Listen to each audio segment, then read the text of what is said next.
আহ সুন্দর কাঁচা আম কাসুন্দির গন্ধ বেরিয়েছে, একসঙ্গে দুটো মিক্সড হয়ে গেছে, দারুণ গন্ধ বেরিয়ে। আচ্ছা, নুন হলুদ মাখিয়ে নেব।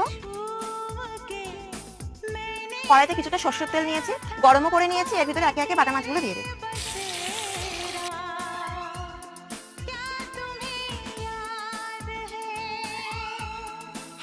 মাছ ভাজা হয়ে গেছে, তুলে নিচ্ছি। মাছ ভাজা তেলের ভিতরেই আমি কালো জিরে দিয়ে দিলাম, পেঁয়াজ রসুন লঙ্কা বাটা দিয়ে দিলাম। তেল ছেড়ে দিয়েছে, এবার এর মধ্যে আমি টমেটো কাটা আর আম কাটা দিয়ে দিচ্ছি, একটু নুনও দিয়ে দিচ্ছি।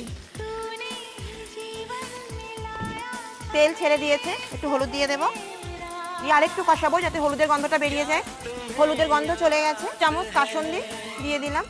কাসুন্দি আর কষাবো না, তাহলে তিতো হয়ে যাবে। জল দিলাম, এবার ঝোলটা ফুটে উঠলে মাছ দিয়ে দেবো।